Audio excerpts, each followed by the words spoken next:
Alrighty, so I'll take a quick look at the bracket for the sake of everyone who may have missed last week's action. Obviously, the round of 16, a lot of games there, 8 matches, and there are the previous results. We're going to be going down the bracket once again. So the round one we did it top to bottom, and we're doing that again here. So we're going to be starting with Jordan versus Tim, and you can see that Jordan beat Miguel 2-0 to get into this round of 8, and Tim beat Fire 2-1 to get into the round of 8 as his opponent. Exactly, and then I'm just looking at the remaining matchups here. So you were saying Jordan, Tim, then we got MBL, Yinghua, MBL who's beaten Zupi, then Yinghua, previously beaten Say My Name. Yup, and then obviously Tato going in after beating Lan in a 2-0, Vivi beating Goku in a 2-1, and that means that both of the BZK players were knocked out in the first round, as well as both of the Heresy players as well. Unfortunately for them, couldn't make it through to the second round of the event. And then obviously at the bottom, we have Vilessa versus Stark, and Vilessa previously has beaten Hera in the 2-1, and Stark with a 2-0 against Lix. Yeah, that's pretty good for VNA, actually. We'll take a quick look over at the standings as well, just to see where things are right now. Obviously, these will be updated at the end of the round, so next Saturday, once this round is over, we'll update all of the points and everything. But you can see BZK Heresy don't make it through to the second round. That means they will be stuck at the bottom of the scoreboard here, 7th and 8th respectively. And then going up, you've got VNA, who have an opportunity to do something here with Stark in the second round against Vilessa. And then, of course, a really close fight for 2nd through to 5th with SY, Frantic, Suomi, and AM all within 8 points of each other. And, of course, at the very top of the leaderboard right now, it's Team Secret with 40 points, well clear of everyone else.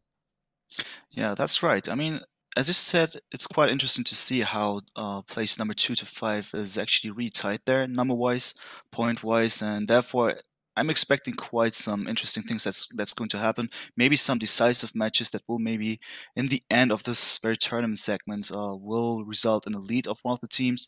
And I myself, I'm excited to see VNA Stark. Maybe he's going to be able to get a couple of important wins here in order to march forward with VNA. Yeah, definitely. And if we do check back at the brackets, keep in mind here, look at SY's position in 2nd, look at VNA's position in 6th. And then when you look at the brackets, it was Stark who actually knocked out Lix in the first round. So that's going to hurt SY's hold on that 2nd spot, whereas teams like Frantic and... Frantic definitely have a good opportunity to take 2nd here from SY. And then MBL against Yinghua there could help Aftermath to get a little bit further up in the standings as well. So things are looking interesting. Things are still relatively tight for that 2nd spot. And of course, that 1st spot looks like Secret are well clear. But who knows, by the end of the tournament, that could take a turn for the worse. But at the moment, it's looking good for Secret as well, with both Jordan and Tato in the 2nd round and ready to go, starting with Jordan 23 versus Tim. Real quick, before we take a look at the maps for our first match, thank you to Larif for the resub. That's 2 months. ECL Hype, Poggers, and Interjection Videos resubscribing for 3 months. Banging tune, he said. That song, by the way, chopper.wav. I saw it on Reddit recently. It's a banger. It is a banger. And it's in the link. The link is in the chat right there. Yeah, it's a great tune for sure. I really like it. Even the melody and stuff like that's really well done. Lots of effort. Honestly, that is by far the best sort of Age of Empires mashup song I've ever heard. He did such an amazing job. The bass line, I read in a comment, the bass line is actually a cow moo, which is like moved 2 octaves down. So it's like, mrr. It's really good. Yeah, it's awesome done. Really well done. It's a lot. So let's go and take a look at the first match. We've got Jordan Tim. Obviously, it's still a best of 3. And this time, we're going to be seeing Riverbed as Game 1, Descent Ring as Game 2, and Game 3 is going to be Bog Island. The first thing that jumps out to me here is the fact that Atoll is not in the pool. Atoll has been the most popular map by far up to this point, and now it's going to be gone. So maybe that marks a change in the second round, as Obviously, we saw it a lot in first round, and maybe the players are tired of it now. Maybe they think they've figured out some strats for other maps, and they've saved them for a little bit later. Indeed. I mean, just in general, the map pool is quite interesting for Southeast Asia. A lot of water maps, and as we can see here, Riverbed, Descent Ring, and Bog Islands. Just water once again, or shallow in the first matchup here. Really excited to see the first game. Riverbed actually very interestingly shaped, and yeah, shout outs to the people who are actually responsible to create these maps. Really well done. Yeah, we'll get into Riverbed in just a moment. Thank you to John Slow, for the host. 150 viewers coming in from him, and it was good to meet him in Hamburg, as well as yourself, Mr. Demo Shred. It was a pleasure for sure.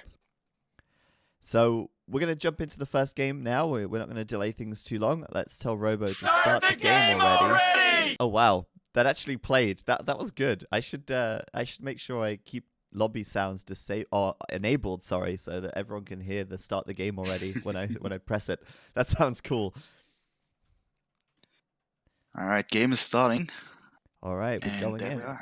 I'll let you take it away in 3, 2, 1, go. All right there. Hello everyone, what's up? I'm here together with Zero Empires, aka Zach, and this is the first game of this round with Jordan versus Tim. And here we are.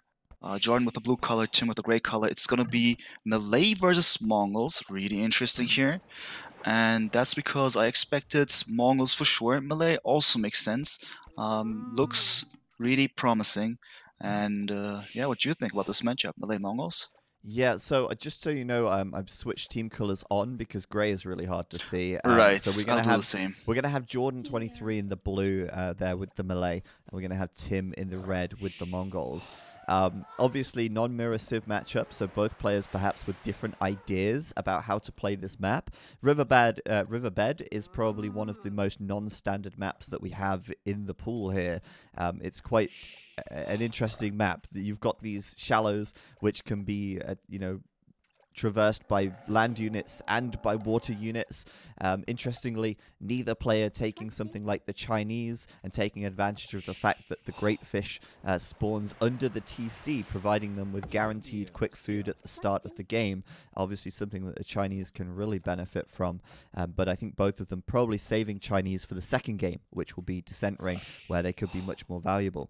Obviously Malay indicating much more of a water style play, whereas the Mongols could be looking for some kind of fast aggression, utilizing the hunt bonus to go up nice and quickly and perhaps go for something on the land. But of course that Malay bonus, 80% faster to the feudal age, will certainly help to counteract that faster hunt bonus from the Mongols here. Yeah, looking forward to seeing actually who's going to click up first, because as I said, this map is quite interesting. We got shallows and we got the land, so that actually means that both things are equally relevant. But in the beginning, as both players start here on the shallow, water is going to be some kind of an interesting aspect. And that is because you can even start the game and drop a dock, and instead of going for fire galley, which normally happens on water maps, you can even think of demolition rafts that can happen, and then you can maybe find your victim.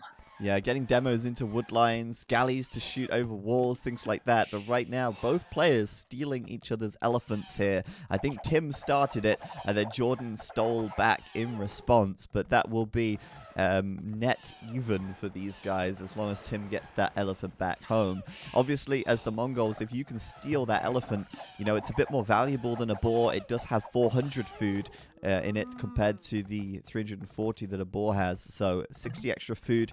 Much better for the Mongols to have that, but Jordan making sure to keep things even by stealing back himself. And has to be said, Jordan, impressive play in the first round against Miguel. Let's see what he can bring here to Tim, because Tim, of course, no slouch when it comes to Age of Empires.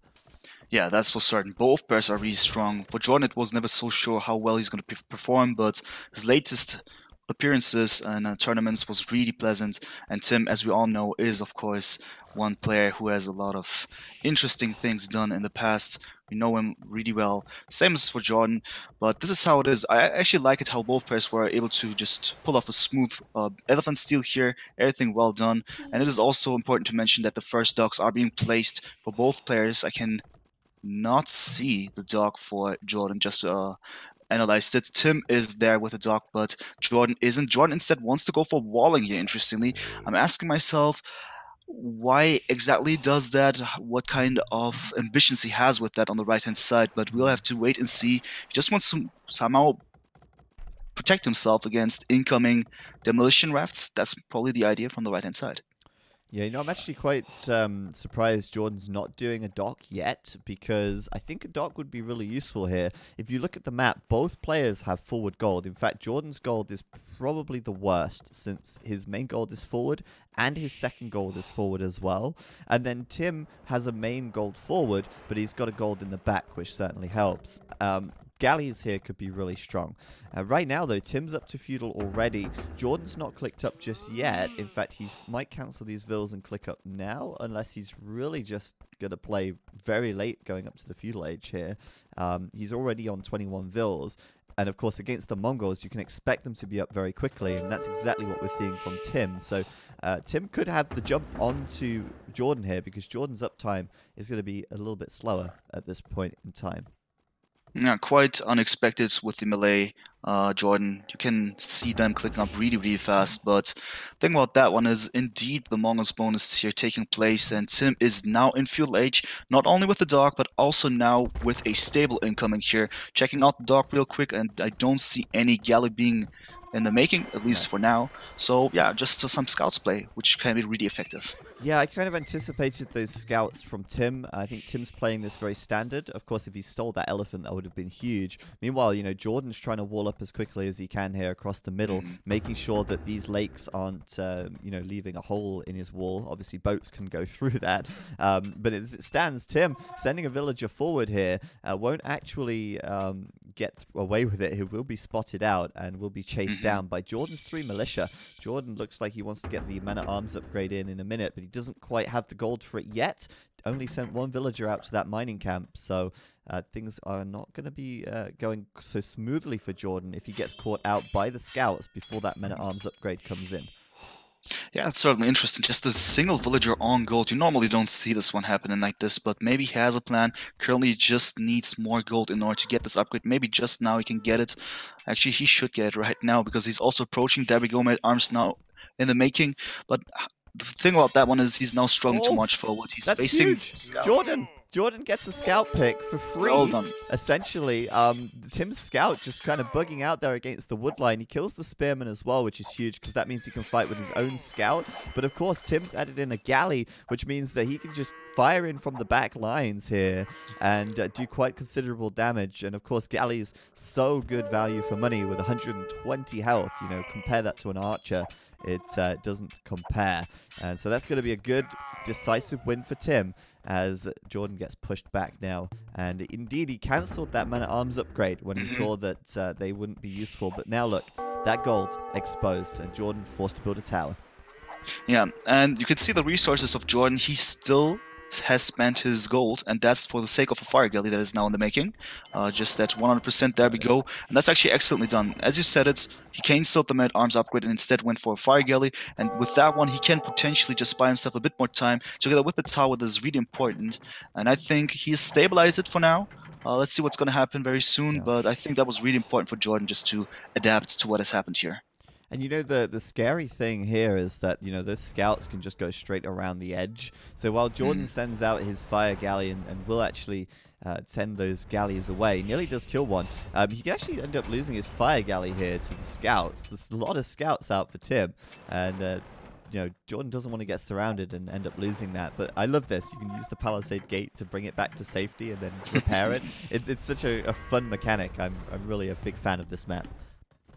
No, that's for sure. But as you said, it also the scouts are now just ignoring the palisades for given reasons, and they will be on their way and will first spot the stone.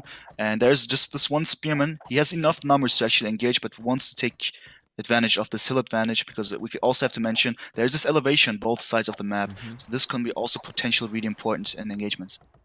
That's very true. In the south of the map, Tim's already moved out to the edge, actually, where he can start chopping more wood, as the wood lines in the I guess in the shallows are a little bit patchier and perhaps a little bit more risky to be there, as you can obviously get a demo ship in, for example, and that could end up killing 4 or 5 villagers if it gets a good shot. But at the moment, it looks like Tim, really dominant with this map control, water control as well, but mostly just the map control going way in favor of Tim. Jordan playing a lot more defensively at the moment, with defensive spears, defensive fire galleys, defensive watchtower, and I'm wondering how he's going to get out of this position because, this is the aggressor's game. This is not a game that favors necessarily turtling up all game and, not being out on the map. So we've got war galleys in on the left side, and we've got scouts in at the back. Yeah, exactly. That's really important what you said. So what about this defensive stance of Jordan? Really highly reactive. Oh, demo. He's now approaching with this. Side. Oh, there we go. Oh, that was really important, the opening now. But well done with the palisade as well by Jordan. But it's not enough. The villagers are now retreating, and the Gals get a lot of free shots, so to speak, taking down the spearmen.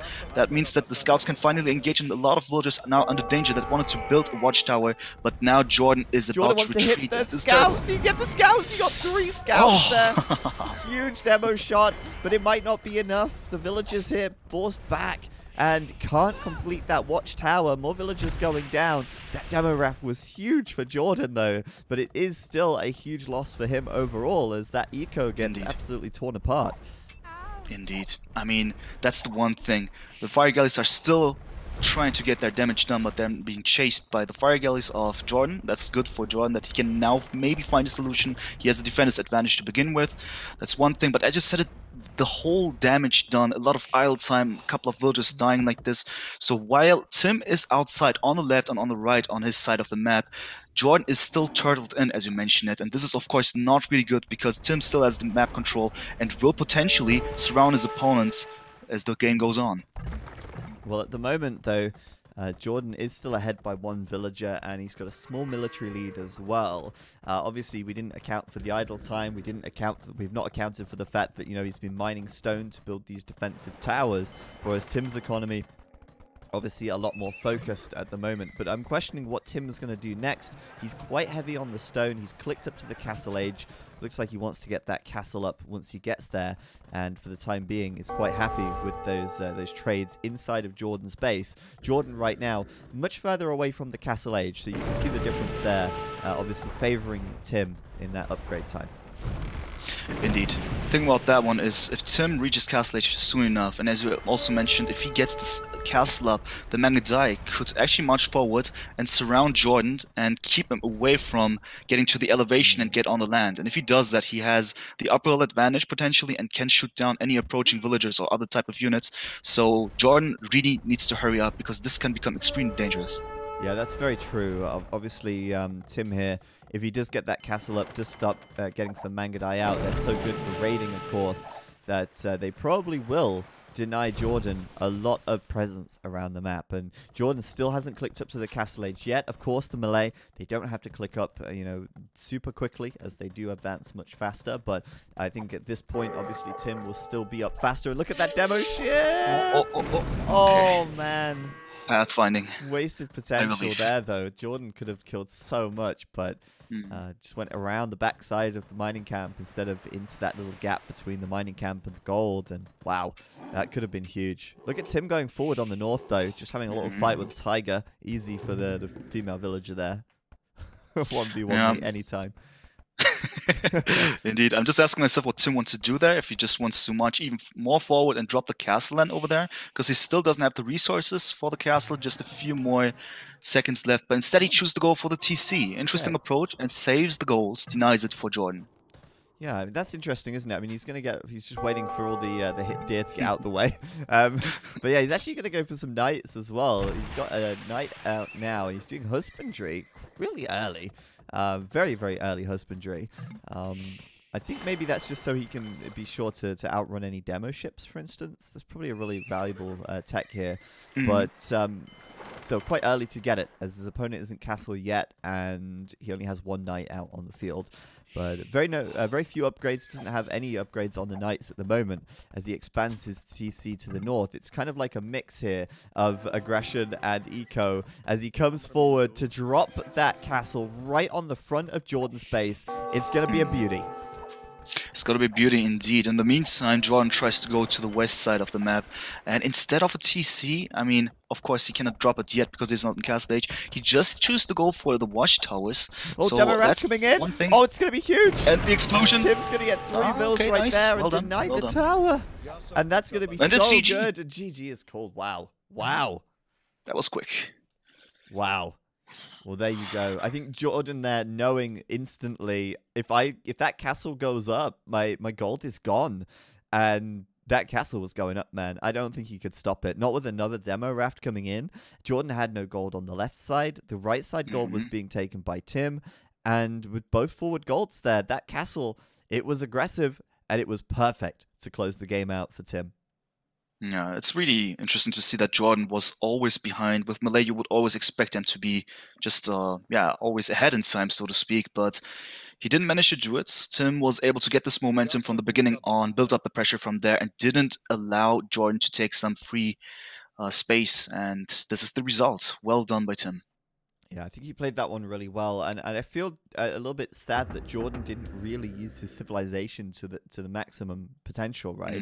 I think Malay is not a civ that you run a turtle and play defensive with. I think it is much more valuable to try and take advantage of their faster uptime to get some presence around the map. Obviously, scouts, maybe not, but some water, definitely. I would have liked to see more ships from him very quickly around, very early in the game. You know, a lot of galleys out could have been really strong, actually, as he would have picked off a lot of the demo rafts. He would have been able to pick off scouts. He would have been able to prevent Tim from pushing across the middle with villagers. And I think maybe if Jordan had gone for that galley play instead, I think it could have probably worked out a lot better for him. But in the end, Tim with a quick victory on Riverbed, and we'll be going into game 2 in just a moment. A quick look at the stats, though, and we'll see just how that looks. 19 kills for Tim, 12 deaths, and a much larger army as well. Resources gathered, Tim had everything across the board. Indeed. And if you look at the uptimes, I think this is the most important thing for now. Tim is just ahead in both cases, both Fuel and Castle Age, and this is highly unusual. You mentioned it with the Malay, you expect some early gameplay. They can be really strong, maybe one of the strongest in the very, very late game, but this is obviously not going to be the case in an open map like this. And therefore, Jordan, in my opinion, with the wrong decisions, which led to Tim's win, solidly played. Yeah, and definitely when you think about it, you certainly want to win fast against the Mongols. You don't want to let the Mongols get to the post-Imperial Age and steamroll you with Elite Mangadai. That's not a winning situation for the Malay. So, you know, it's not like Jordan was down a boar or anything, or an elephant. You know, when I said I thought he would cancel those 2 villages and go up, I feel like maybe if he did that, that could have played out a little better for him. But anyway, we'll be going into game 2 in just a minute and see if Jordan can equal things out on Descent Ring. Interestingly, Riverbed was Jordan's home map. Tim's home map will be Descent Ring here. And I'm expecting that both players have saved China for this one. Yeah, I think so as well. You just need those villagers, extra villagers, and get this economy up as soon as possible. And that is really important because it's about the timing when you actually spread out on water, not only with military, but also when you move out to the outer parts of the map, because it's Descent Ring. That's one of the essential things. So this is going to be highly interesting to see how things are developing. Thank you, Tissue Paper Catmat, for the resub, 4 months. Thank you, Smarthy, for the 2 gift subs to Sci-Fly and Flow. We're going to be going into game number 2 right about now. Welcome, everybody. Welcome back, I should say, to Jordan 23 versus Tim. It's 1-0 to Tim at the moment as we go on to Tim's home map. This will be Descent Ring, and this will be potentially the match. Well, it is the match point, but it might be the last game in the series unless Jordan can equalize here. I'm Zero Empires. I'm joined by Demise Red, and we're going to be casting this game for you here, and I'm looking forward to this. You know, I think Jordan didn't get off to a good start, a little bit of a rocky start, but he should have a plan here. I think so as well, and since it's a mirror war, the chances are maybe even equal if the map generation is also fine, and I think it seems just generally speaking, usual design of Descent Ring here. We have the two mini islands. You start on them. You have your water buffaloes. You have the transport ship. You have now built the lumber camp. Get enough wood up, and then drop the TC and start from there. So that's one thing. It's also important to mention that you can get those water buffaloes on land with some scouting and transporting the water buffaloes actually, and then you can go for the scouting to see where it's potentially the best spot to land on and to get the economy up. Yep, absolutely. And we're going to see already Tim here collecting a couple of water buffalo inside his transport ship. He stole them from Jordan, actually. Jordan sent them to the shore, and it looks like he might just steal another one, getting somewhat lucky. But at this time, it looks like maybe he'll use the water buffalo to scout. Obviously, having good scouting info is very valuable. Tells you where your opponent's likely to be, gives you an idea of where the gold and where the wood lines are at the edge of the map. At the moment, both players just doing a lap, really, of the edge. It's only really Tim who's loaded up those water buffalo into the transport ship, while meanwhile, both players starting to get their town centers up. And I like this from Jordan. This is interesting. That TC up really quickly. He already started shore fishing before the TC came up. So he's going to have a really quick 50 food in the bank, and he won't have too much idle time on this TC after Loom. I think he'll try and force drop here. Nope, he doesn't. Yep, there we go. And now we can get the villager production going. Whereas Tim's like, yeah, I'm just going to drop my TC in the middle, and I'm going to start taking these water buffalo. A little bit behind, I'd say, already at this stage of the game. Yeah, for certain. The TC was up earlier, therefore he could have he got Loom earlier. And as you said, the villagers are in the making way earlier. That's a way better start for Jordan. It seems that he had actually a perfect idea for that one. That worked really well in comparison to Tim. Slightly too slow. But this is how it is for now. Now the question is, of course, who goes up as early as possible to the next age and then becomes dominant on water with military as well. Tim has now dropped off a couple of water buffaloes as they thought that he did enough of scouting, and now will get more food out of the resources that he's given. Yeah, so Tim has 8 water buffalo plus the 2 which he's killed already, and Jordan just has the 6 water buffalo and no extra here, none killed so far. But Jordan taking the much faster gathering box turtles at this stage of the game, meaning that he's already able to get 3 villagers out to wood a little bit faster, which means that we should see a slightly earlier dock from Jordan as well. In fact, he's got 5 villagers on wood already, whereas Tim only has the 3, and Tim has more villagers on food. So at this point, Jordan, it's all these little differences that should add up to, or compound, I should say, to use a more technical term, to give Jordan a little edge.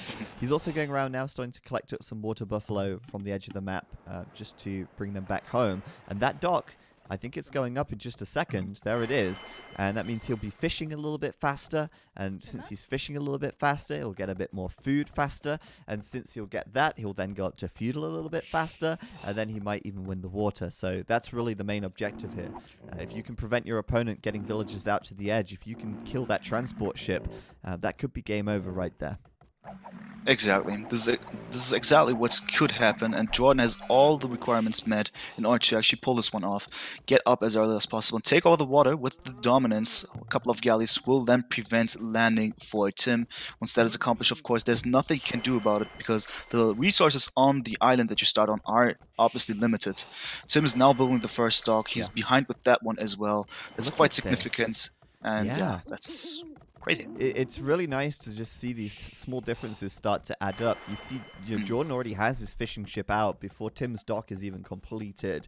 He's now 2 villagers ahead, now 1, but it's let's say 1.5 villas ahead. But Jordan, not like this. You can't afford to lose that transport ship. Oh my god. Heart attack moment there. 35 health left, and I would repair that up if I was Jordan here, because that's too risky now. Indeed, 35 HP. You don't want to play with fire there. This could happen really easily. Fire's already eliminated, so no one's playing with fire anymore. True. My bad. Sorry. No, it's all good. I'm just looking at the resources, and as you said, it's more fishing boats for Jordan now, obviously. The third one is in the making for Tim. He's trying his best as well. But yeah, by the looks of it, Jordan is going to be up earlier. He just does more, and now it's not even 1.5 villagers advantage, but it's added up to 2 nearly. So actually quite impressive what he does here. Therefore, He has the advantage. The question then is still, of course, does he make use of the timing advantage? It's also important to note that currently is not repaired his transport ship, so let's see if and when he will do that. Yeah, and obviously, you know, winning or getting up to feudal first doesn't guarantee victory, but it certainly should give him an edge, and we'll see if he can make, pardon me, make something out of it. Obviously, right now, look at Tim. Look at Tim's food. 100 food in the bank. And not even close. Jordan's already clicked up, and you know, if I had to make a wild guess, I'd say Jordan 80% has a win right here. All he has to do is not make any mistakes now, and this is going to be huge for him. Indeed. It's just about his decisions now, and also military maneuvers that are going to matter on water. He's going to be up so much earlier. That means, of course, the galleys are going to be in production way earlier. And with that one, if he just plays it off the way it should be done, I don't see any reason or possibility for Tim to get out of the situation. Yeah. But at least he has been able to click up. We have a difference of 1.5 minutes, so good luck with that one. He needs to hurry up. Good luck with that. And you know, the other thing as well is they spawn so close together, right? Like it's such a short rush distance, and Jordan knows exactly where that dock is. He's already got his second dock on the way, and you can bet he's going to be raiding that pretty quickly. I hope he starts with galleys and not fire ships. I think galleys are categorically going to be better here. But no, he's going fire galleys first. Fair enough. And the reason why I say that galleys probably going to be better is A, they can pick villages a little easier, and B, they can chase down and kill the transport ship a little more effectively, since they can actually shoot it when it's out of range, whereas the fire galley can't catch it because the transport ship moves faster than the fire galley.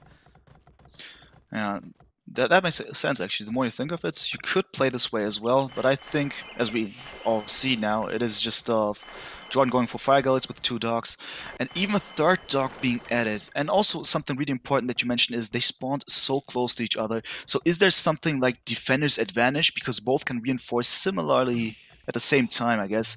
That's one thing. Also, Tim's dock placement actually quite nice at the second one, because it's really close to his opponents. That would make sense, but still, it is Jordan now harassing the fishing boats. Yeah, and he's following up with galleys now, so good to see he's not going to commit too heavily to the fires. Yeah, I guess from our perspective, it's easy to say he should start with galleys, because we know that Tim's going to be so much later. Jordan doesn't necessarily know that Tim will be that late up, and I think maybe if he knew that there was that much difference, galleys would have come out first. But it's a very quick switch into galleys anyway, so nice to see that. Tim, however, already has made it out to the edge of the map, so you know, the ideal timing to send those villagers out to the edge is before your opponent has the opportunity to kill your transport ship, so aka in the Dark Age. And Jordan so far will be hunting those fishing ships down. He's going to find 1 or 2 actually here, as he's jamming those galleys into the action. Should find 2 fishing ships, I think, before he backs out from the fire galleys. And demo raft coming out! Doesn't go off in time. That could have been huge. But that's okay for Jordan, really. That's okay. Still okay, because he has the numbers advantage, even though Tim wants to go for a lot of demolition rafts. Currently 4 in the making.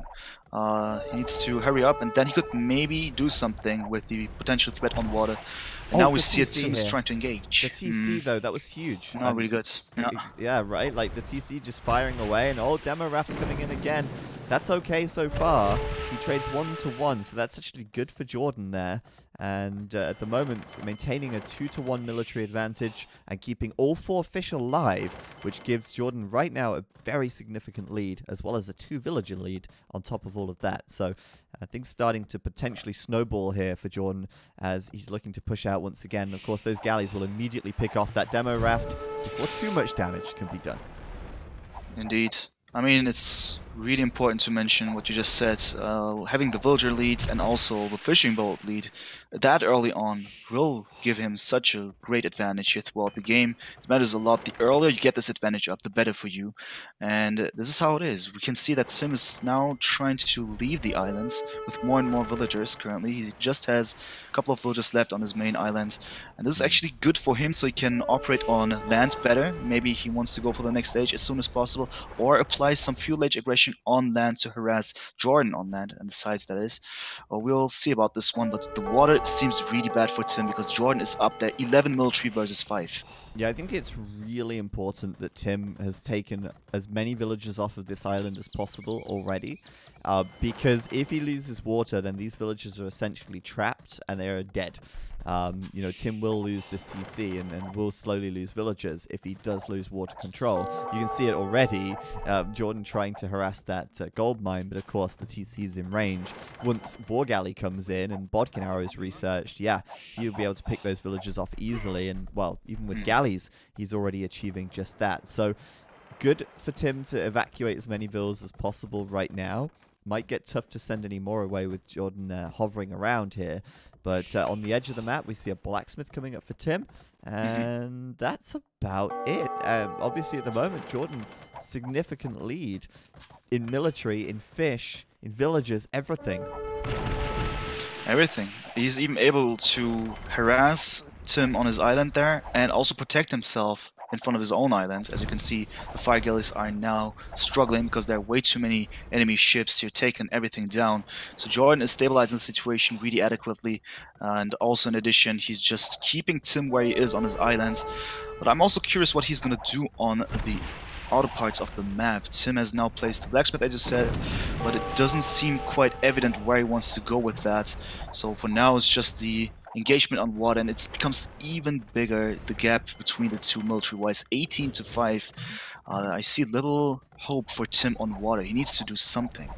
Yeah, and of course the problem here as well is once War Galley and Bodkin Arrow comes in for Jordan, which it will very soon because he's just clicked up to the Castle Age, he's going to be able to also do damage not just on this small little island for Tim, but also on the edge of the map too, because a lot of these wood lines and a lot of these positions are quite close to the shoreline around the edge. So Jordan here in a very, very winnable position, and I think he's got to play it out. Maybe even Tim will call GG when Jordan hits the Castle Age here, because he's going to be so far behind. At the moment, he's still 330 food away and 50 gold as well. Tim, of course, building a watchtower at home and building a market over here to maybe try and sell and buy his way up to the Castle Age, but at the moment, it's still so far behind Jordan. It's really far away. The market is actually quite smart. He can buy himself a couple of resources and then go further, but I think, as you said, Jordan reaching Castle Age significantly earlier could demotivate him here, and maybe he then would realize that it's potentially too late to achieve something here, because Jordan being in Castle Age, you said it, the possibilities that he has, going for War Galleys, going for Bodkin Arrow, that means that the life of the villagers on the islands is, well, quite limited time-wise. And also, I think a couple of things can happen on the outer parts of this map. We have to wait and see, because a couple of seconds left until Jordan reaches Castle Age, and Tim has now clicked up. Oh, man. I was just watching Tim's transport ship. He's sandwiched. He's trying to get more villagers out to the edge. It had 7 health, and Jordan will take it out. So the transport's gone, but he nearly killed it with 5 villagers inside. Jordan, though, is in the Castle Age now. Tim does not call GG yet. He is still going to play on. He's still going to try. Maybe looking to get a castle up when he gets to the Castle Age and maybe retake the water from there. But for the time being, obviously, Tim's villagers here a little bit marooned on this island. I presume Tim will try and mine as much as he can before these villagers probably die at some point. Jordan going around, taking out the docks, making sure that Tim doesn't have an easy way to get back onto the water. Switching focus now actually to the TC, because he does outrange it at this point. But I don't think there's any way he can kill that TC fast enough to deny the Castle Age upgrade hit. Yeah, I think so. Oh wait, maybe he can. I don't know. Can he? Surely Tim will repair the TC though. Yeah, he will probably just repair it. I think Tim's very likely to get Castle here. I don't think this will be denied. This would be Titanic if he wouldn't make it. But still, the question then is, what will he do once he is in Castle Age? I mean, he is on stone, obviously wants to drop a castle, but does he have the economical requirements met in order to achieve this? Because, yeah, there are a lot of villagers now in danger. The TC will go down eventually, and what happens afterwards? Probably all of those villagers will eventually die, so it looks quite grim for him. That was close though, man. That was really close. Tim, not enough stone for a castle. He's got 2 towers to try and defend, but his villagers are getting taken out from the water here. Tim doing the War Galley upgrade at the moment, trying to make some fire ships from a single dock.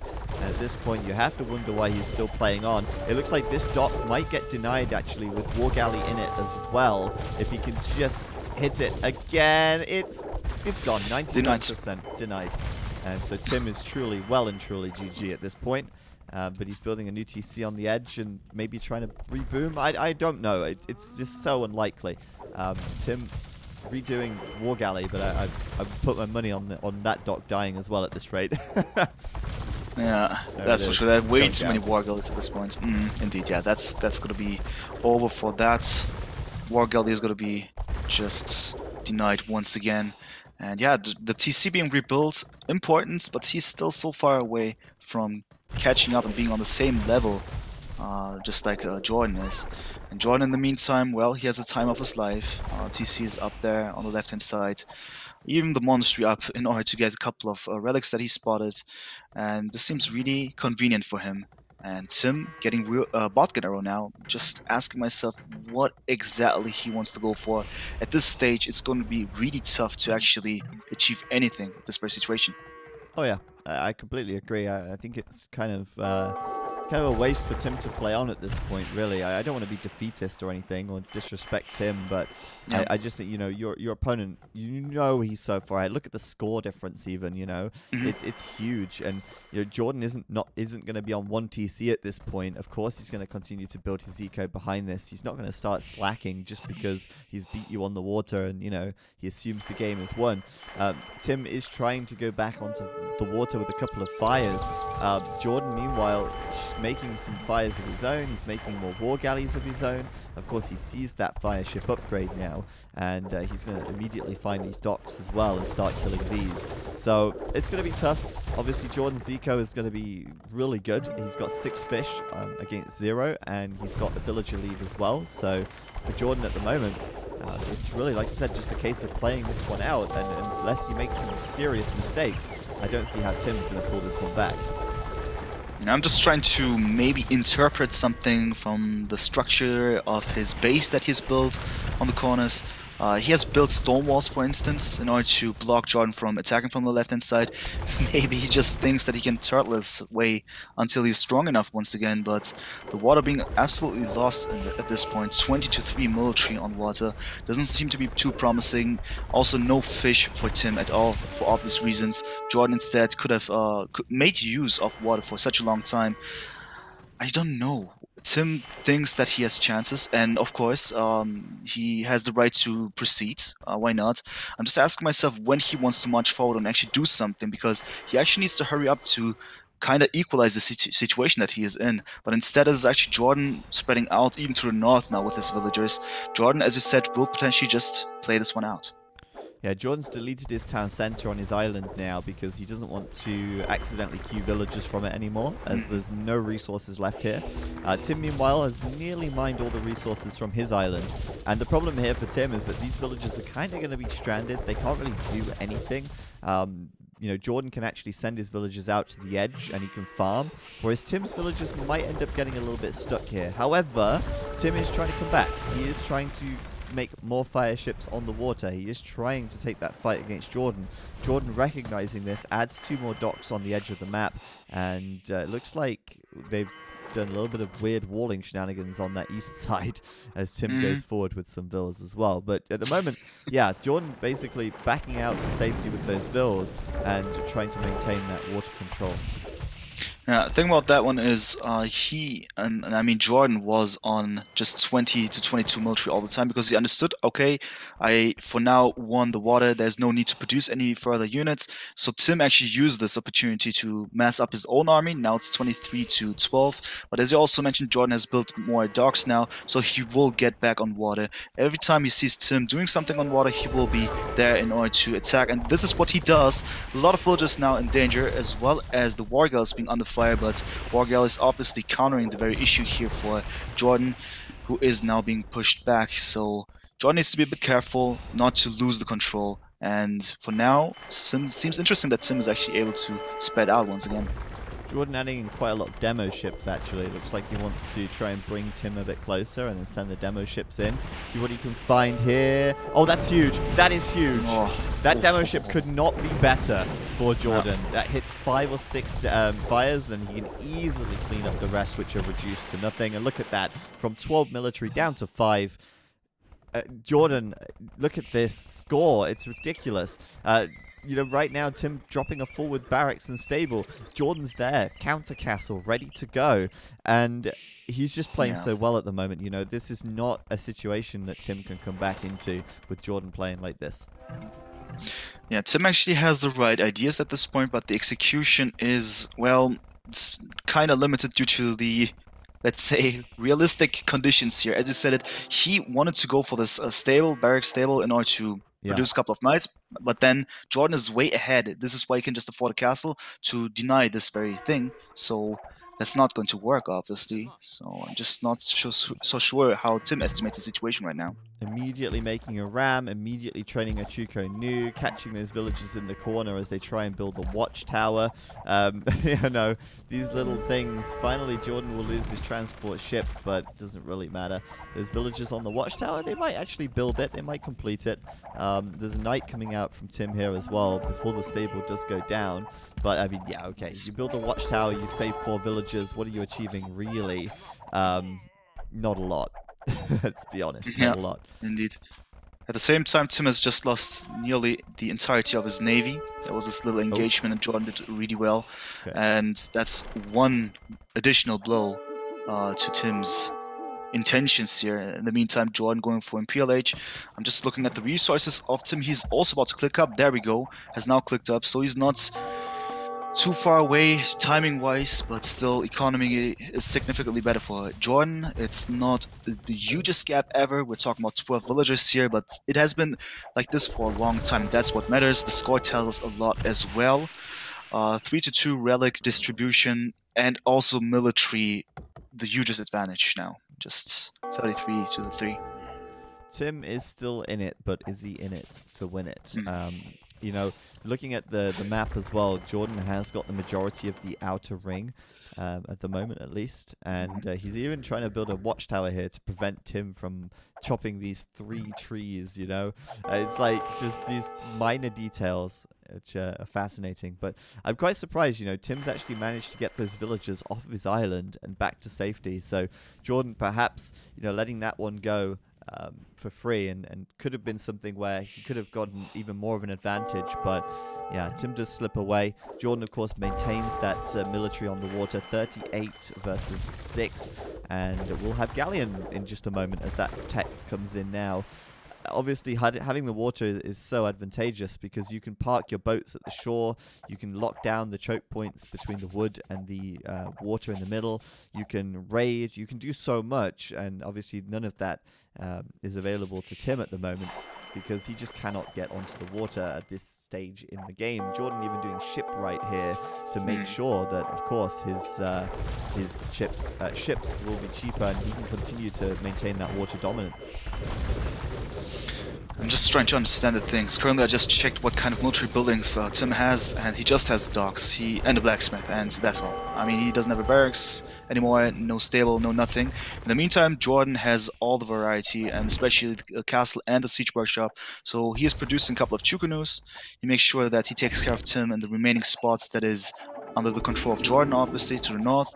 And then also in the meantime, he is preparing his approach into the base of Tim from the north, potentially.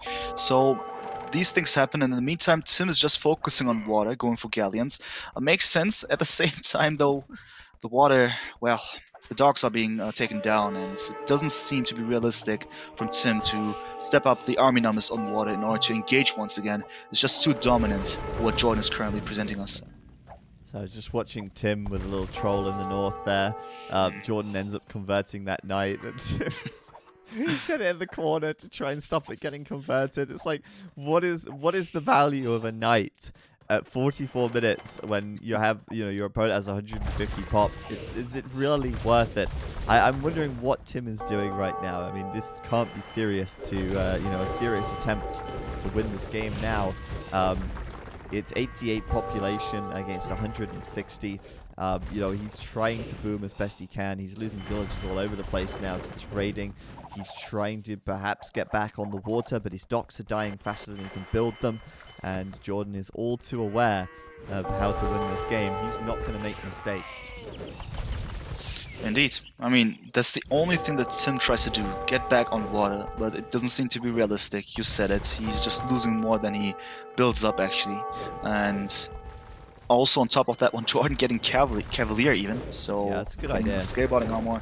He's gonna have all the variety that is known from the Chinese in the late game. Those interesting combinations of units that will then become this kind of death ball, consisting of many different things. So this is going to happen eventually. I see no possibility currently for Tim to achieve something that will do something against the very approach of Jordan. So not so sure at all. Yeah, and so the moment we're going to see those Cavalier coming in, I like that from Jordan a lot because, you know, a few Cavalier in Tim's eco and, you know, Tim's done for here. He's already done for, but I think he really wants to just prove the fact that he's done for. Yeah, GG called. There you go. Tim knows he can't get back on the water. And I think that was a long time coming. I mean, to be honest, that GG has been owed to Jordan since the end of the Dark Age. Actually, yeah. I mean, it was quite obvious. Let's say Dark Age. It was obvious, Yeah. maybe, and then it became just really evidence a few minutes later. So interesting of Tim. He probably estimated the situation in a way that he still has chances, and that's his right to work against it. He tried his best, but in the end, the game was score-wise 10,000 versus 6K. So, yeah, it's quite obvious who had the lead here for a longer period of time. Yeah, it's unfortunate that Tim played on for as long as he did because I think we, as spectators, could see how long, you know, how over it really was for him. But, you know, obviously he has a right to play on. He has a right to try and come back. If he believes he can do it, then of course he'll do it. You know, he's not trying to waste his own time. He believes there's a way back in. And of course, if you are in a situation like Tim, you can get back onto the water, but it's not easy. And of course, he gave it a go. It's a tournament game. You've got to give it a go. But of course, here, Jordan will equal things out. It's 1-1. And that means that our third and final game will be the decider to see who goes through to the semi-finals next Saturday. Exactly. That's quite interesting and exciting to see all the games possible. Just looking at the achievements right now, is there anything you would like to point out? I would like to point out one thing. Jordan has every single star with the exception of units lost and buildings lost. Yeah, I mean, it cannot be more obvious than this, right? And total wonders, of course, right? He should have made a wonder at the end just for good measure. But, like, every single possible star he has, except for the ones where he lost stuff. So, I mean, yeah, that's just dominant right there. But, hey-ho, there you go. Back between the game we go. And Bog Island will be our last game in the series, the best of 3 decider, to see who goes through to the next round. It's 1-1, and I think we should waste no time in getting into our next match. But before we do, thank you to Dark Age Public Education for the Twitch Prime sub. Really appreciate that, and we hope you're enjoying the games. Start the game already! Exactly. So looking forward to seeing how the game on Bog Island is going to be. It's nice to see that it's just 1-1, so it's match point for both pairs. And I think both have the chances to win this one. And yeah, Bog Island is certainly interesting, and more excited to see also which civs they're going to choose now. And the game is going to start right away, and here we are. It's going to be Jordan in blue with Vikings, and Tim with the melee. All right, so obviously Jordan took the melee in game number 1.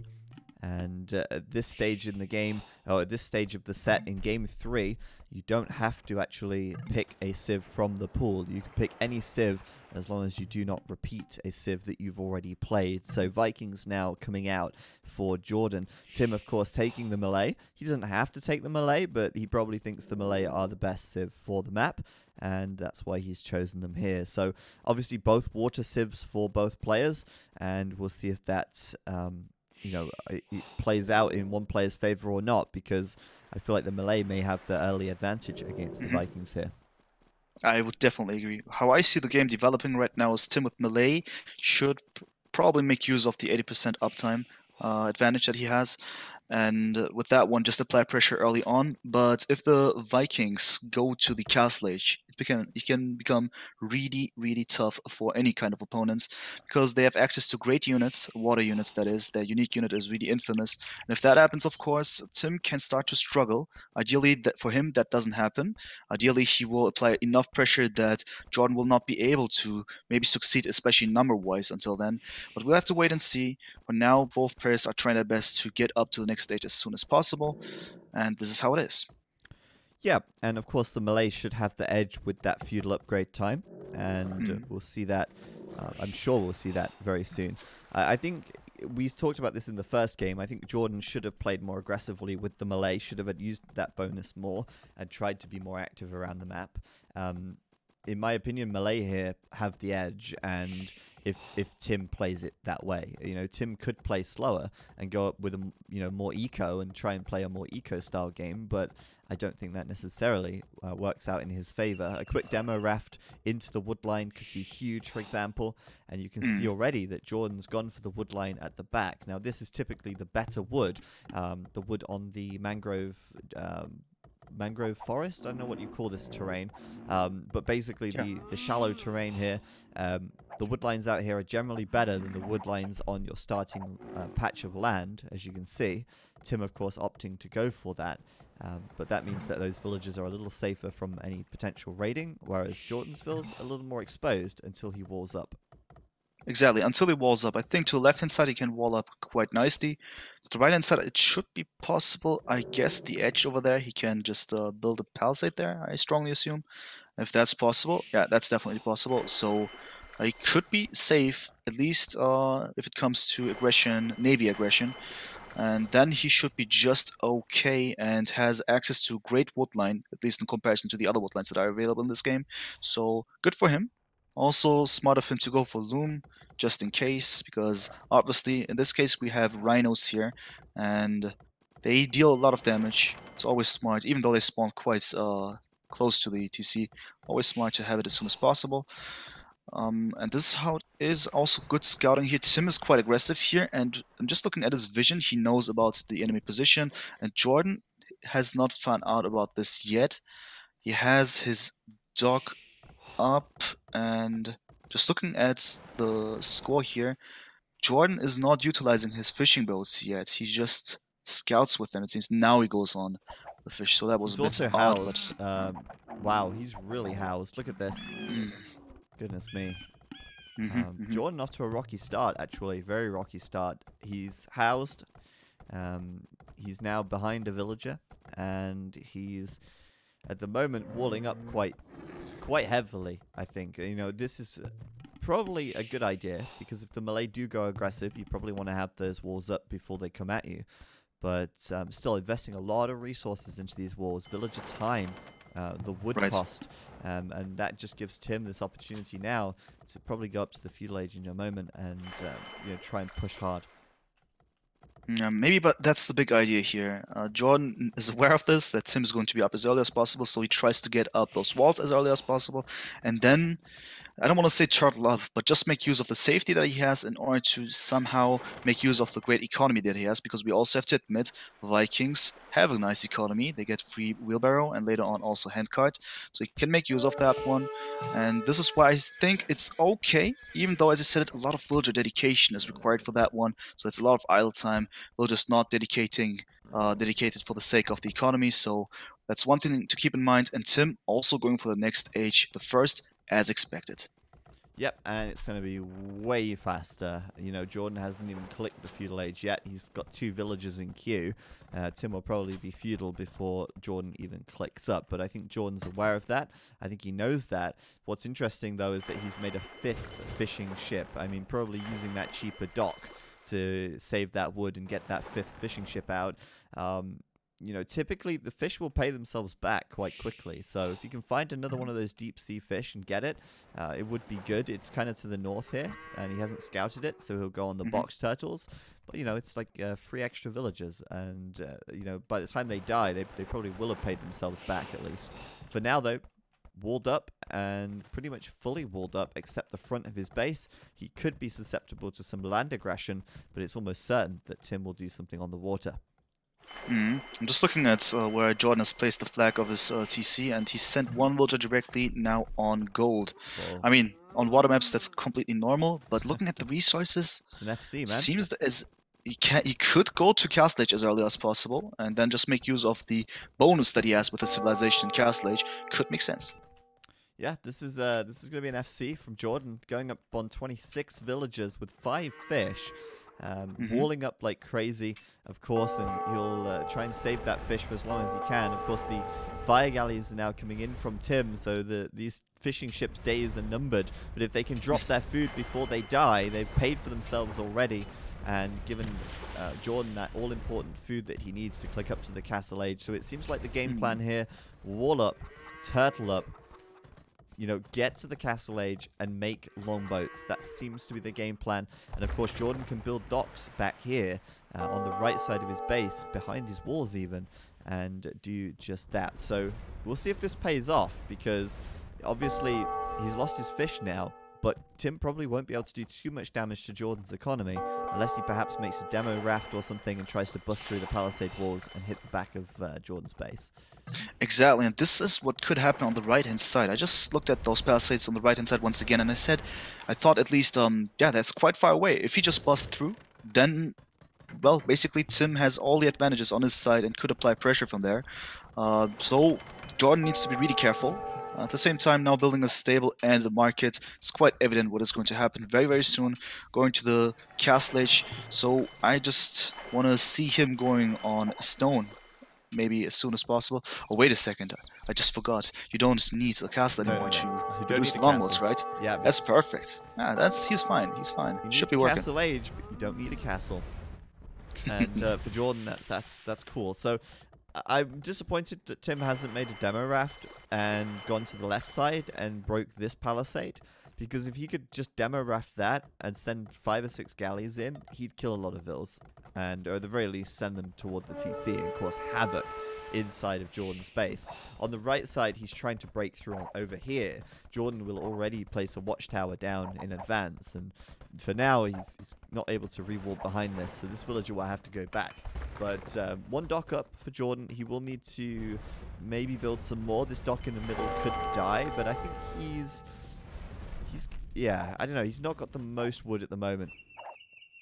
I'm just also trying to estimate the situation. So the tower is up, for instance, to protect the gold, but then again, he placed the tower in a position that is actually quite awkward, because currently the guys are just sitting beneath the tower and they can just deny the gold for now. It's important for Tim and really bad for Jordan, obviously, who is now building another watchtower. This is also already harming his economy once again. Every tower potentially harms the economy just resource-wise, but it's also really important for now, so I understand that he does it. But at least Tim is able to apply more pressure. The question is, was this enough? Honestly, that tower from Jordan was so sad, because if he'd have built it a tile back, then Tim wouldn't have been able to sit underneath. And then he wouldn't have had to build the second tower, so it's really disappointing. And meanwhile, Jordan's quick gating the back here as these galleys come in. He's probably going to lose... Oh, I was going to say he's probably going to lose a villager. But with only 130 health on that gate, he does need to get some more hammers down and micro those villas to prevent them from dying. I think that's probably enough now, as the longboats are coming out. And Tim, oh my goodness, Tim, he's coming forward with watchtowers, and he's towering up on the right side, pushing in to try and do damage as soon as his longboats pop out of the docks. Yeah, quite interesting. At the same time, doesn't surprise me too much. We see Tim doing this kind of playstyle, going for this kind of playstyle in most of the games. He even did this in the previous game, where he dropped this one tower there in the north, but this time it seems more consistent, and it makes sense. Just take away the territory, deny, so to speak, zone off, and that's actually quite a smart move. With that one, he can keep his galleys there. He has the safety, so to speak, and apply pressure from there. Tim's like, come at me, bro. I dare you. I dare you to let those longboats out. But he will, and he's going to immediately give chase. Of course, the longboats are pretty quick, so they can get out of there very quickly as well. Jordan now moving out to the left side. TC is up, and docks coming up as well. The problem for Jordan is that he's still behind by 11 military. So although these longboats are very good, he's extremely outnumbered, and it doesn't matter if your units are better if you're outnumbered, 4 to 1. that's still not going to work out too great for you. Tim, though, I think maybe wasting a little time with this watchtower push on the right side. I don't know if that's necessarily going to do enough, but potentially could start denying some of this gold. We'll see. Meanwhile, on the left side, Jordan with more docks, looking, of course, to get more longboats out.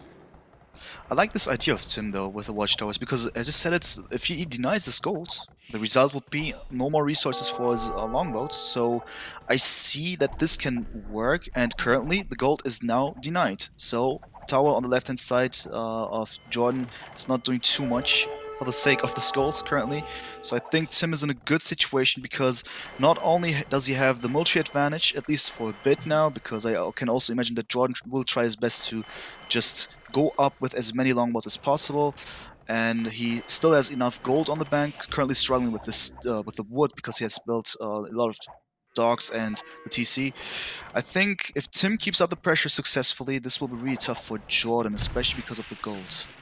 Yeah, he's moving out to the gold on the left side now, but he can't really take this fight very nicely, so that's also now being denied. He does still need a few more longboats. Fortunately, they train very quickly. Fortunately, he has got enough gold in the bank to keep making them for now, and it's really just the wood that he's waiting for. Of course, Tim going up to the Castle Age very, very quickly. He's going to have war galleys out very soon. Of course, the longboats do perform very well, but I think Jordan was trying to, or hoping at least, to achieve a little bit more before the Castle Age came in for Tim. And so far, he hasn't been able to kill many galleys at all. And Tim is comfortably up to the Castle Age now. He's going to have Bodkin Arrow. He's going to have War Galley, I imagine, very soon. And with both of those techs done, he should be able to start taking good fights against Jordan and just forcing the fights around the map, because he's going to have that edge. Interestingly, doing Bodkin Arrow before War Galley, which doesn't make sense. War Galley is the better upgrade, but still, Bodkin Arrow is done, so there's that. That's that indeed. We just want to get this immediate additional range to be able to engage once again. But I'm just looking at the numbers here. 18 to 12 now looks a little bit better for Jordan, and he also has those nice longboats on his side, so he has a little momentum maybe to at least keep Tim where he is, and that would be just too good for him in order to not gain the entire map control, but just to have something to contest it. At the same time, though, the situation for Jordan inside of his base to the right hand side doesn't look too pleasant neither, because Tim's villagers currently placing another watchtower there to deny stone, just because he can. And good for Jordan that he has those resources to the left-hand side, and this is the reason why he has his navy there, because he must protect it for now. It's really important for him. Yeah, absolutely. I think this game could end up going quite long, actually, at this rate, because neither player is able to do a sort of decisive blow.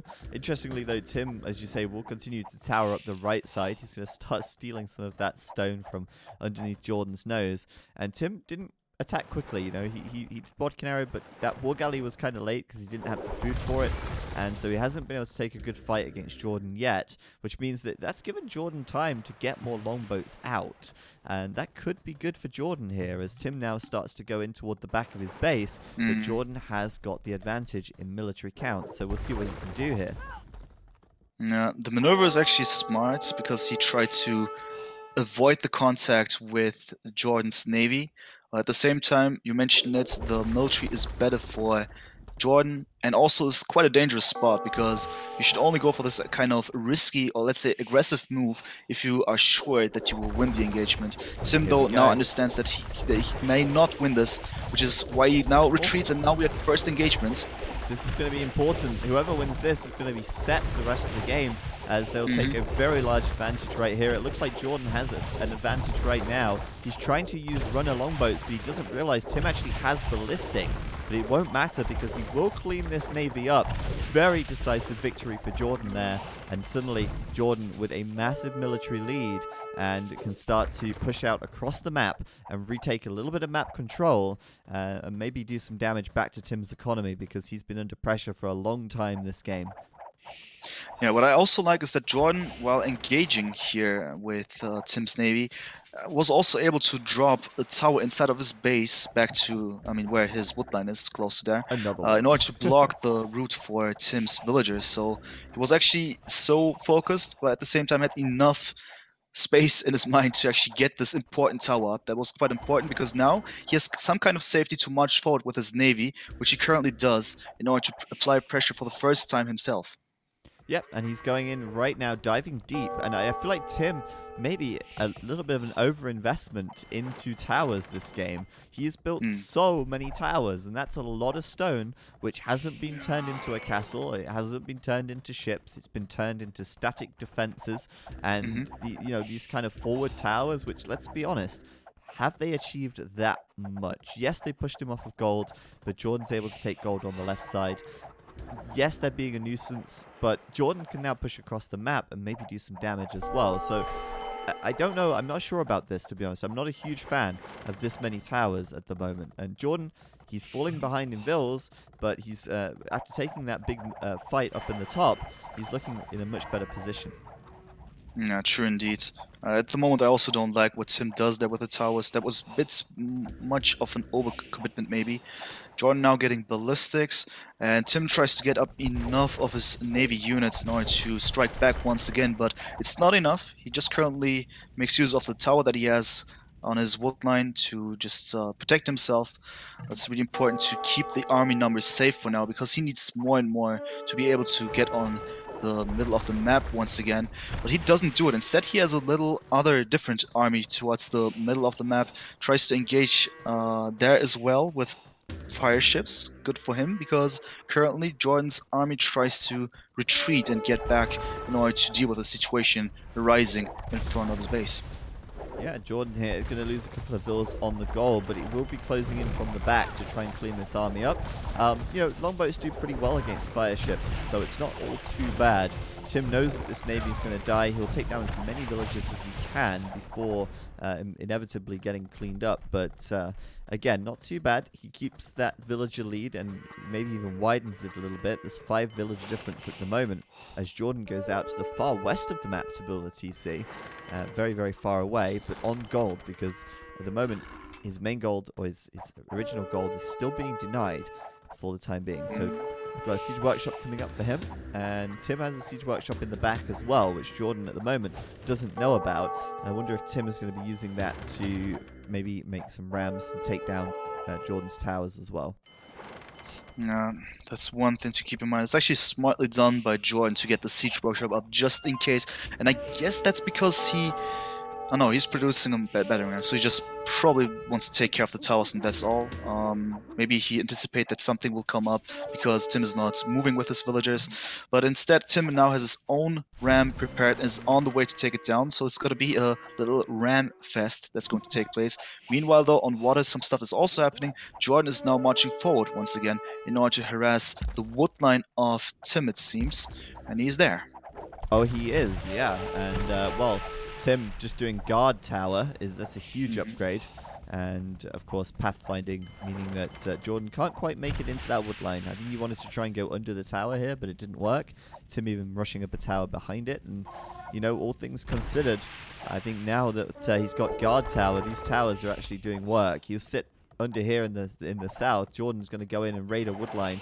He'll end up losing a lot of boats, but I don't think Tim's noticed actually. Tim seems to be a little bit oblivious to that as Jordan goes in, but there's no real safe spot for him to raid Tim's eco. So it's actually working out pretty well at the moment, having all those guard towers listed around. So maybe I take that back. I think maybe those guard towers, at least in his base, doing work. And the ones on the front, maybe a small amount of damage from the aggression there. But all in all, Jordan unable to really raid that economy, and he's still behind in Vils. He is behind in Vils, and he actually needs to compensate that, even though the gap is not too huge. We're talking about 5 villages here. That's okay. Also, he tries to stabilize the situation in his own base by building a castle now.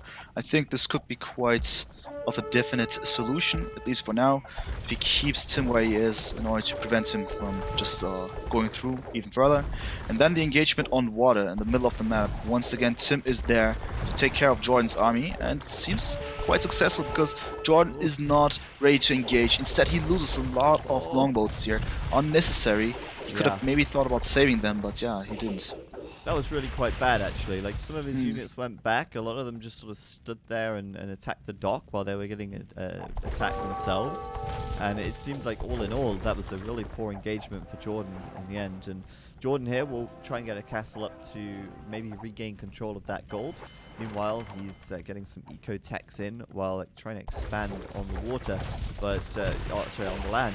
But it's so important to keep water control, and I think Jordan's shifted gear into looking at his economy, and he's kind of stopped longboat production for a while, and a lot of his docks are idle right now.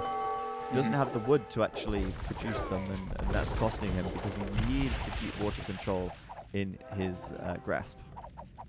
Indeed. I'm also once again looking at the villager count here because I love doing that, and not only do we see the gap here, but also a lot of idles for a longer period of time for Jordan because he tried to spread out, as we all know about the TC on the left hand side, but it is currently not working. Look at that TC, man. What's he gonna do? What's he gonna do, right? He's Looks gonna bad. repair it, but look at Tim marching forward. He'll take some villager kills, and he'll go back again to try and lower it down. But okay, Jordan's coming in from behind. More longboats coming in, but that's a huge win for Tim on that left side. Huge win for Tim. Yeah, I think so as well. Tim's doing the right moves here. Jordan instead, not so sure what he thought there. A couple of poor engagements now gave Tim a huge opportunity, a momentum that he doesn't give away anymore, it seems. Interestingly, also Jordan with the monastery, I guess just for the relic, I hope. That's all. I think that Jordan is now in a completely reactive stance. Every time he tries to do something, Tim is a step ahead, and therefore Jordan is always the reactive one. And on top of that one, looking at his resources, doesn't look too nicely for the sake of probably just the Castle Age engagements, because Tim is going for the Imperial Age, and this could be the finishing blow, maybe. It absolutely could, and he's going to be there in a very short space of time. Jordan nowhere near to the Castle Age, doesn't even have 20 gold in the bank at the moment, let alone the 1,000 food he needs to go up. So at the moment, Jordan, he's back on that longboat production. He realized he's been slacking for a while. He's putting his foot down on the gas, and sure, he did take a good engagement on the left side. He took down quite a lot of Tim's war galleys, but Tim about to hit Imperial Thalassocracy coming in as well to upgrade all those docks into harbors and secure that production on the water. So we're going to see Tim behind in military right now, but once he gets up, once he sort of turtles behind those harbors, he'll be able to start galleon production and start pushing out against these Castle Age longboats. Yeah, that's huge indeed. Thalassocracy is quite useful here on the map like this. We've seen it in a couple of games on ECL, and it has always been, or most of the times, really helpful. And this is the reason for Jordan to retreat now, because he's not able to take care of the harbors now anymore. And this will ensure Tim's production of military, which he now goes for. You said it. He can now turtle up a tiny bit, go for Galleon. He has Bracer now, and with that one, he's going to have a strong navy to finally strike back. And Jordan, once again, looking at the resources, that's a complete Castle Age economy, let's say, structure and decision that he took. And this means that he actually needs to win engagements. Yeah. But way easier said than done. It doesn't seem to be that realistic. I think Jordan is 100% on the Castle Age right now. I think everything is being pulled onto wood, onto gold. He's trying to keep as many longboats coming out as possible so that he can try and, use that philosophy of, well, you might have better units than me, but I outnumber you 4-1, so I'm still going to win. Kind of how it was at the early part of the game. So now the shoe's on the other foot. Tim is going to be pushing forward, though, and asserting his dominance in the middle of the map as Jordan comes in from behind. This could be a good fight for Jordan here. Defender's advantage, a lot more longboats on the map, and Tim has nowhere to retreat into. There's even a Mangonel at the back who manages to hit a shot as well. This could work for Jordan here. This could be very, very good. Indeed. I mean, also no chemistry yet, because that takes a long time to be teched. And it seems that, yeah, I'm looking at the HP of those longboats. That seems really, really good for Jordan. Really important matchup here. And Tim actually not able to retreat anymore, as you said it. Therefore, he's forced to engage. And that's a really bad fight for him. So Jordan still hanging on by a thread at this point. He's holding in there, but it's still tough. He's still behind by 20 villagers. Sorry, yeah, 20 villagers, my bad. And he's got this military lead now, but he has to convert that into something. He can't just, sit at home and keep defending time after time. He has to push out about the map, and he has to try and do something. There's a lot of castles coming up for Tim. There's a lot of harbors for Tim. There's a lot of guard towers for Tim. Finding that damage and doing that damage won't be easy for our blue player. Yeah, true indeed. He has to do something with the advantage, or slight advantage that he has now. But how do you just do this with a castle age army? Of course, you need more army, more numbers on your side. But facing harbors now, castles, this is going to be really tough, because that also means that Jordan is going to need more time to actually take care of each bit of the problems here, and this is going to give Tim enough time to reinforce once again.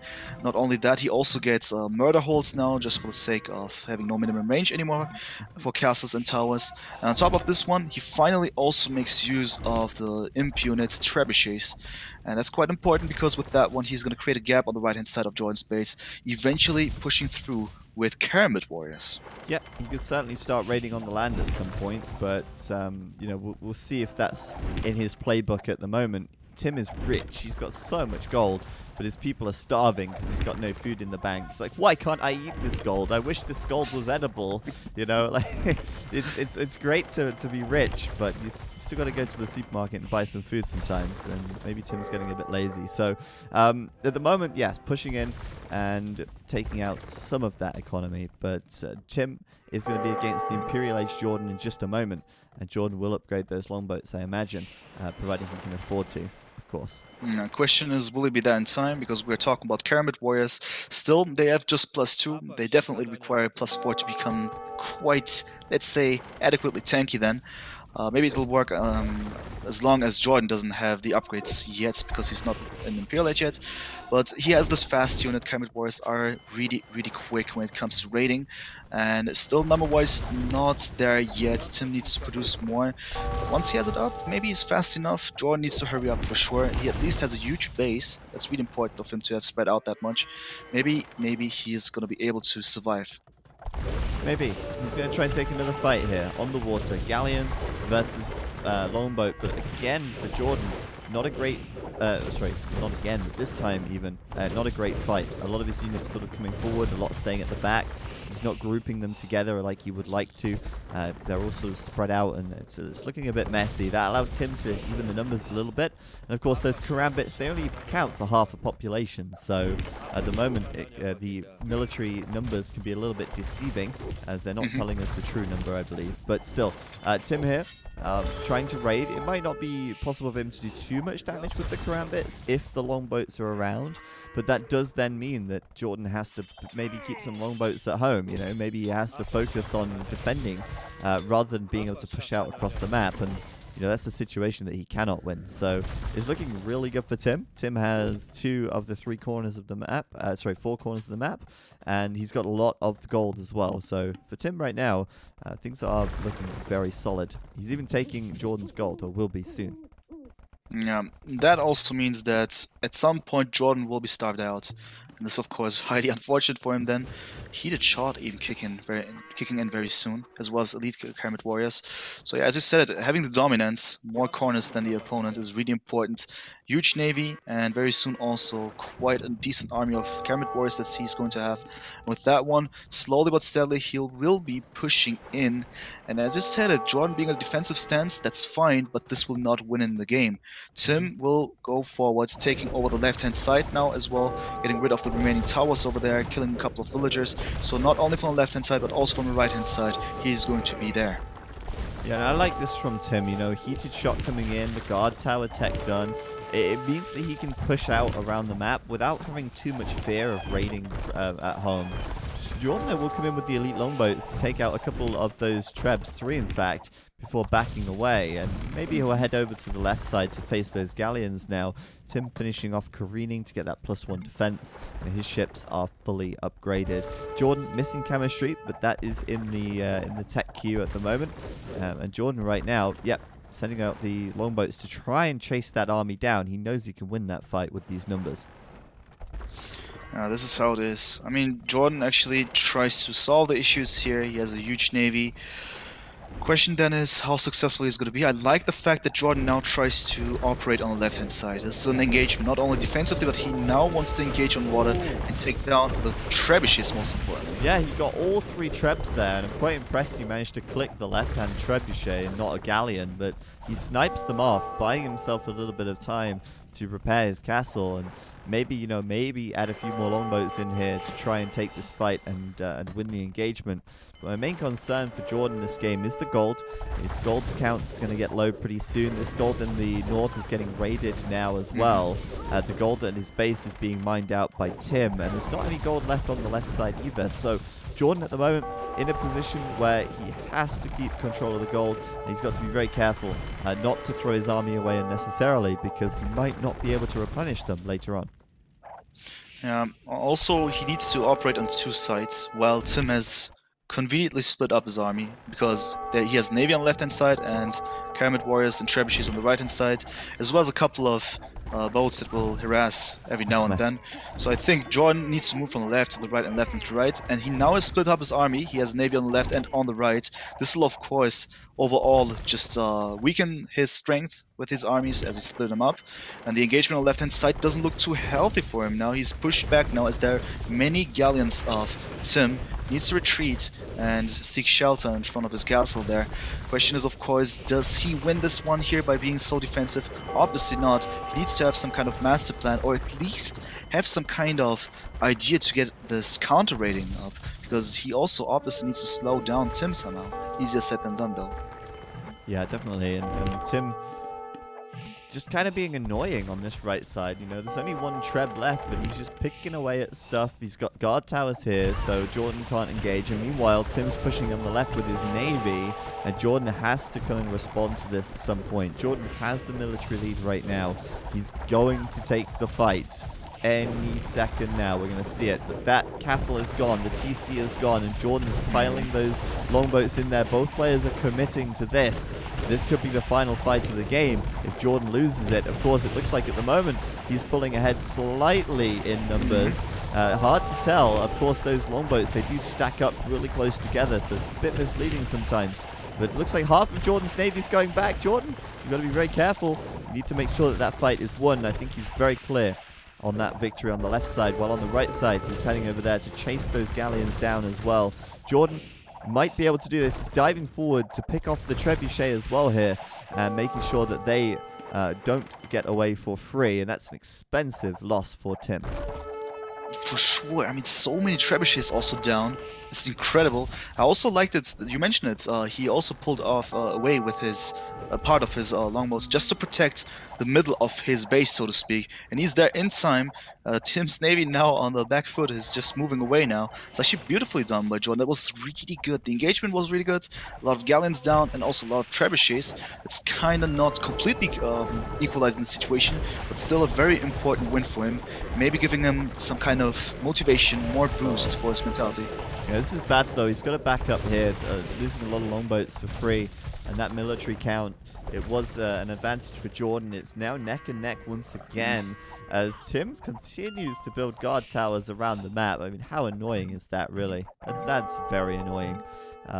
Also, I just had a relic being picked up. It's 4 relics to 2 right now as Tim dives in once again. He's like, hello, you can't keep me out. I'm coming straight in, as he does keep at the moment as well. And oh, wow, the gold from Jordan, it's mined out. He's only got 75 in the bank. Tim killing a lot of villagers in here, diving in deep. He's confident that he can keep galleon production going with his banked up 1,000 gold. And let's keep completing as well for him. So right now, Tim has this game in the palm of his hands, I feel. Jordan, he's made some good plays. He's made some good attempts to engage Tim's army and pull an advantage back, but he's just not able to make it last as Tim comes right back at him again, as finally Jordan will bring his army over here and try and clean this army up once more, and it looks like he'll succeed. But Tim is everywhere, man. Tim is everywhere. Indeed. He is just omnipresent, so to speak, and actually well done by him. But now also Tim going for Forest Levy, Squire's Blast Furnace, so maybe 200 swordsmen are going to have their appearance on this very map, which is quite surprising to me, because I didn't expect it, but okay, Let's go. Looks quite good because also, just looking at the population count, 141 for Jordan at the moment, 180 for Tim. So Tim is more likely, of course, obviously, keeping up the pop count really high, while Jordan has this weak economy and barely keeps level count on the military. So, of course, number-wise, Tim also has the advantage. He just has more resources, more income to basically produce more army and keep those numbers up. Yeah, and he's got no idols either, so that's 134 hard-working villagers. Tim keeps his villagers in line. He's still got gold on the right side, which is mining now as well. On the left side, he's taking the stone here, so he can sell that at the market if he needs some extra gold, or, of course, make more castles, or, who knows, even keep. Another fight here on the left side. Jordan's so stacked right there, but there's way too many galleons for Jordan to engage that successfully, and as he retreats away, Tim's galleons will lay into the rear end of those longboats, taking a few more down as they try and escape. And this is good for Tim now, as Jordan's army suddenly looking very weak for the first time in a while. It's quite a significant difference in military count. Oh, the wood line for Jordan, and that is GG called, as all those villagers have to run away back to the safety of the town center as they retreat from a lot of very angry galleons on the other side of that wood. Wow, that was quite brutal in the end now. I didn't expect that Jordan would lose that much of army right away like this, but it happened. Good for Tim, well done by him. Jordan, though, fought bravely, I gotta say. Was actually a really exciting matchup, and I believe you said in the beginning sometime, you said that this game could potentially be a longer one, and it's indeed was quite long. Liked it.